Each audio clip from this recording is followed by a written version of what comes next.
The film opens with a New York police raid on a cartel hideout, but when they arrive, all the targets are already found dead. Detective Jack Mosley is assigned to secure the crime scene while waiting for the forensic team. Instead of doing his job properly, he spends the time drinking alcohol. After 20 years on the force and nearing retirement, Jack feels exhausted and unappreciated, which is why he often drowns his frustration in booze. One afternoon, Jack is summoned by his superior and ordered to escort a prisoner who is set to testify in court, a small-time criminal named Eddie Bunker. Wait, my book. I can't leave without my book. Unbeknownst to Jack, Eddie's life is already being targeted by two hired killers. From the moment they leave the prison, their car is secretly followed. Careless and irritated, Jack stops at a store to buy alcohol, a clear violation of procedure. The assassins seize this opportunity to attack. Jack manages to fight back and shoot one of them, but another hitman is still on their trail. With New York traffic at a standstill, Jack abandons the car and takes Eddie to hide inside a bar owned by an old friend. He orders everyone to leave the place and calls for backup from headquarters. Shortly after, his partner Frank arrives at the scene. Relieved, Jack believes the danger is finally over. However, Eddie, frustrated by Jack's drunken and irresponsible behavior, demands that his escort be replaced. This turns out to be a fatal mistake, as Eddie soon realizes that Frank is not there to save them, but to kill him, especially after he recognizes one of Frank's men, Jerry. A few days earlier, Edie accidentally witnessed Jerry taking part in an illegal operation that secretly involved many members of the police force. If Edie were to testify in court, Frank and his entire group would be exposed and arrested. That was why they initially hired hitmen to kill Edie. When that plan failed, they decided to use Jack's gun to stage Edie's death, making it look as if he resisted an arrest and was shot by the police on the spot. Jack refuses to go along with this brutal plan, even though it means turning against his own longtime partner. Before they part ways, Frank reminds him that Edie must testify at exactly 10 a.m. This leaves Jack with only 90 minutes to get him to court. If they fail, Edie's testimony will become useless, and everything they have fought for will be in vain. The problem is, Jack has already run out of ammunition and is forced to throw his shotgun into a trash bin. From that point on, they must survive without any weapons. Meanwhile, Frank orders his men to spread out across the city. Jack is then shocked to learn that the corruption case also involves Captain Den, meaning almost the entire police department is now against him. Jack decides to take Edie to his apartment to retrieve a backup weapon. However, when they arrive, Jack notices clear signs that someone has already been there. He realizes Frank must have sent someone ahead, prompting Jack to start planning his next move. Ironically, instead of being grateful for being saved, Edie suddenly runs away. Where's your phone? It's on the left-hand side. While searching for him, Jack briefly speaks with Frank over a phone taken from a corrupt cop.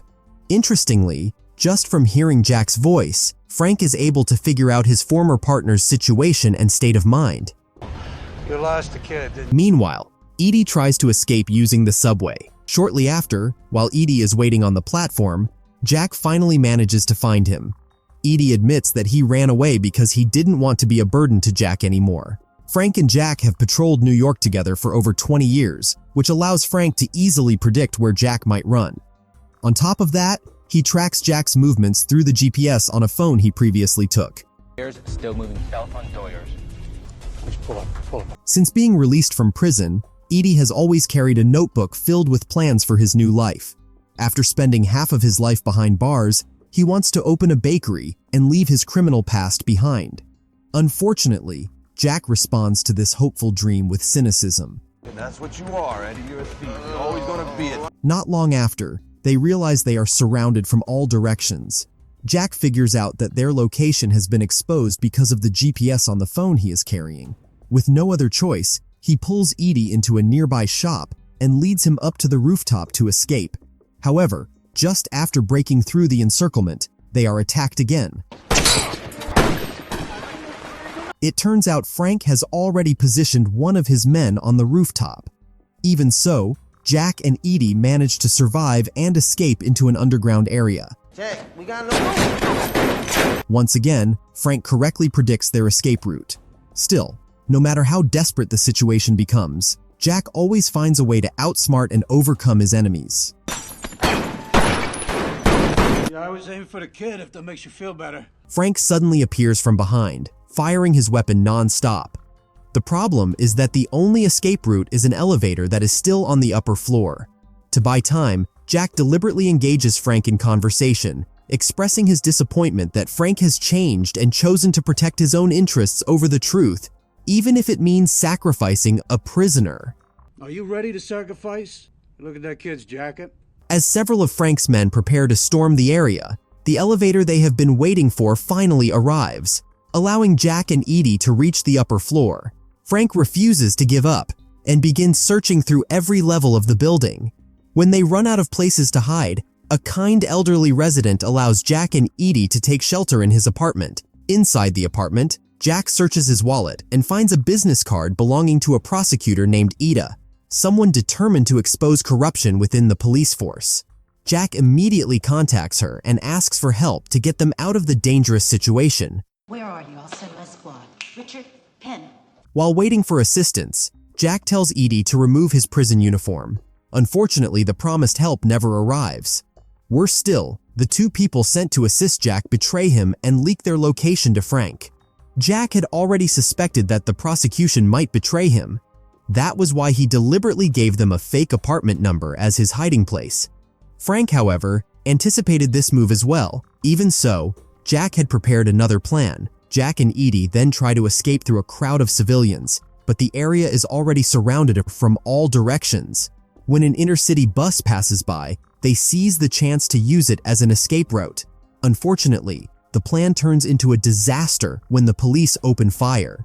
The bus ends up trapped at a construction site, with all its tires blown out by gunfire. Cornered once again, Jack thinks fast. He orders all the passengers to cover the bus windows and pretend to be hostages. The incident quickly spreads across the city. The New York police commissioner begins to suspect that something is wrong, but Frank and Captain Den manage to convince the public that Jack has completely lost his mind. The lie is easily believed, given Jack's reputation as a depressed, heavy drinker. Following hostage protocol, the police send in a negotiator.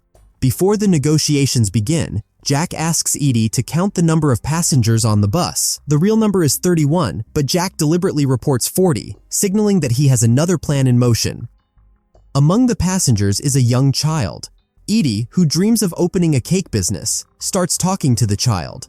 This simple interaction earns him the sympathy of many passengers. The notebook Edie always carries turns out to be filled with birthday cake recipes collected from newspapers and magazines.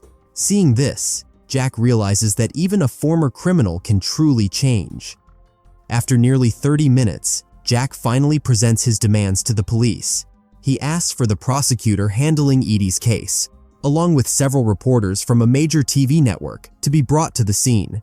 From the start, Jack knows these demands will never be met, especially with Frank and his men still standing by nearby. It is all part of his attempt to buy time.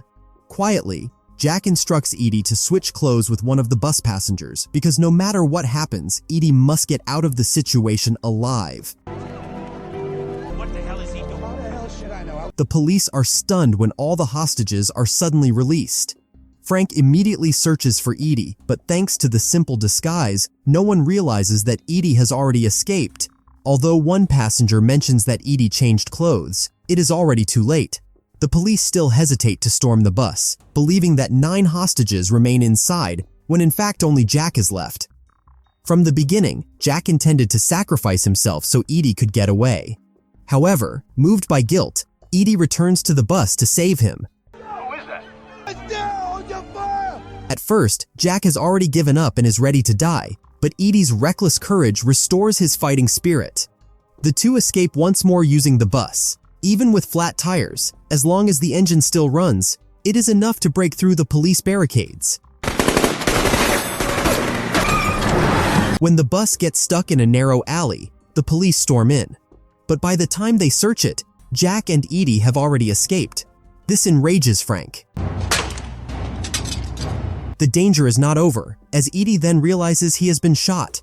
Not long after, help finally arrives. A woman named Diane appears, who turns out to be Jack's sister. Fortunately, Edie's wound is not serious and can be treated with basic equipment. You're gonna be fine, Eddie. It's not as bad as it looks. Along the way, a curious Jack asks why Edie wants to open a cake shop. Edie reveals his past. He has been an orphan since childhood, raised in an orphanage, and never even knew his own birthday. 2 weeks earlier, he had just learned that he still has a biological sibling.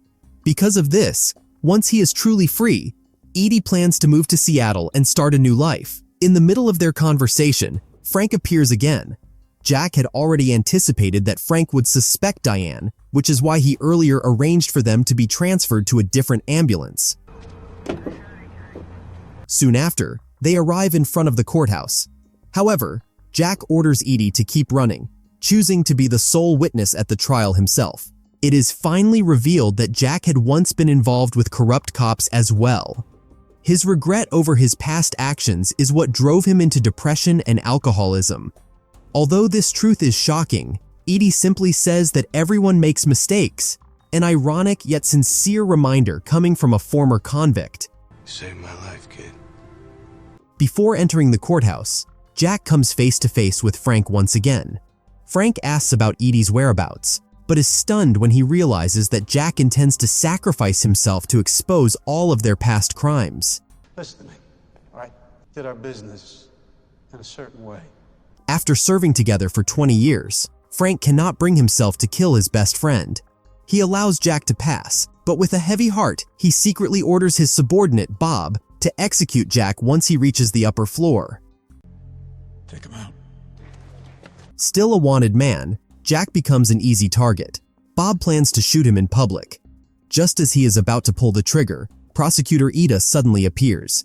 Jack immediately declares his intention to expose the massive corruption within the police force and begins naming those involved. Hearing this, Bob panics and nearly fires, but his actions are quickly noticed and stopped by other officers.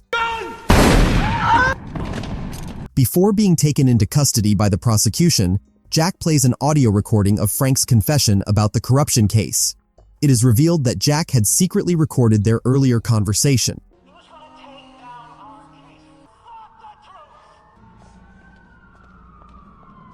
2 years later, Jack is seen celebrating his birthday. Because he chose to cooperate with the authorities and expose all the wrongdoing, the judge gives him a lenient sentence. The birthday cake turns out to be a gift from Edie, along with a letter and a recent photo.